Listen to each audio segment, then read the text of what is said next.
Good morning and welcome to Sew Like a Pro.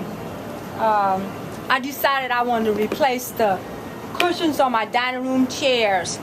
The fabric is an upholstery fabric grade is usually 54 to 56 inches wide. The chair measures, the seat itself is 16, and if I took the tape and wrapped it around the front of it instead of the back of it, was 19 by 19. So I can only get 2 widths for 2 chairs, and then my length.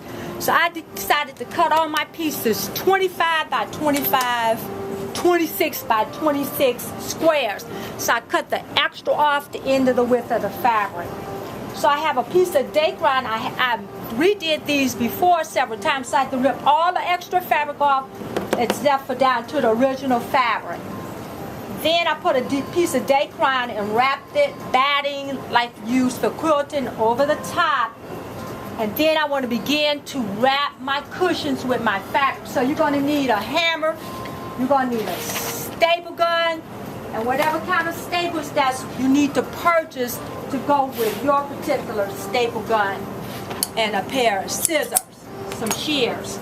So I want to take this and wrap my Dacron right around my seat. Make sure it's going to cover it up.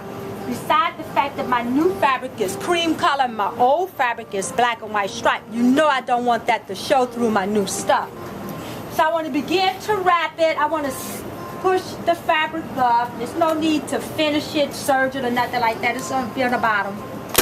Besides the fact that this fabric have interface and bonded to the back of it. The other thing, you want to make sure that if your fabric have a grain, that it's all brushing in the same direction. You don't want one of your chairs to look like slightly different color than the other. So I take this and staple it. Now, if you girls not strong enough, that's why I have my hammer. If my staples don't go all the way down, I'm going to take my trusty little hammer, knock them down. Then I'm going to take this and stretch it as much as possible. Pull it nice and tight. Nice and taut. Now some ends of it is going to be a little different than the other because the chair is not an equal square. It has angles. It's wider in the front than in the back. Let's get in there and stretch it. Pull it nice and tight. Then we're going to go to our sides. This is the chair that has an arm on it, you know, the end chairs. So we're going to do exactly the same with all the chairs. All right, we're out of staples, so let's load up our staple gun. Reload. 1/2 inch to 9/16 I find work the best if they're nice and long, instead of those little 1/4 inch staples, because those just don't have enough bite. That's what I found. And the best staple gun is that power one.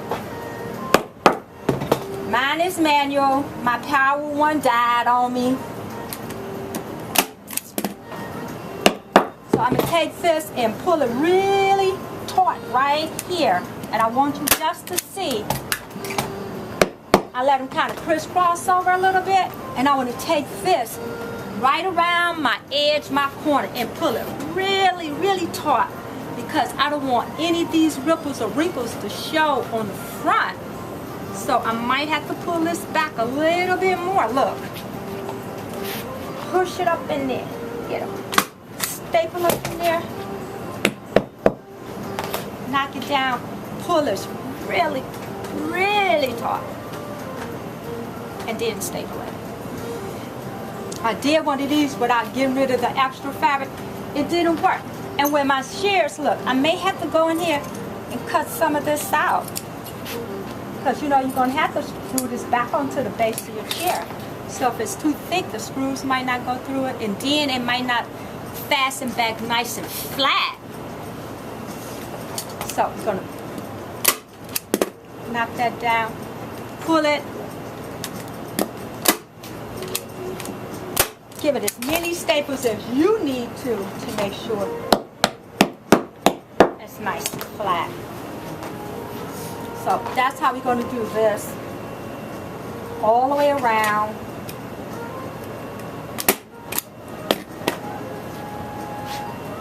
Make sure it get nice and good and tight up in that groove. No ripples, no wrinkles. If you're going to do a job, do it right. Don't have to. I really hate when people do stuff like the least, minimum, the best to your ability. If that's your best, then, you know, can't do more than your best, but always strive to do your best. So we're going to pull that. We're going to push all those little corners up in there. If we need to eliminate the extra fabric because it's too bulky, then let's take the time to cut it out.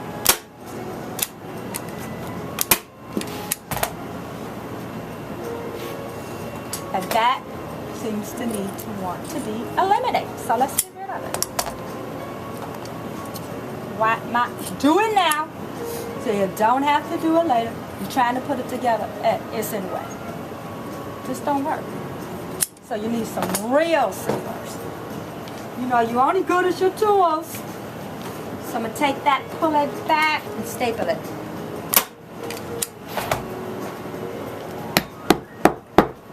There we go. So here we go again. I need this to pull up really caught up in this corner. You know, it's not as bad on the back, but the front of your chair, you know, the back of your chair is going to be hidden. But the front, how you going to have somebody come over and you be bragging about how good your chair looks? And it really don't look good, because, you know, they'll be lying and saying, oh, that looks so cute. And they be saying, wow, it looks just like you did it yourself.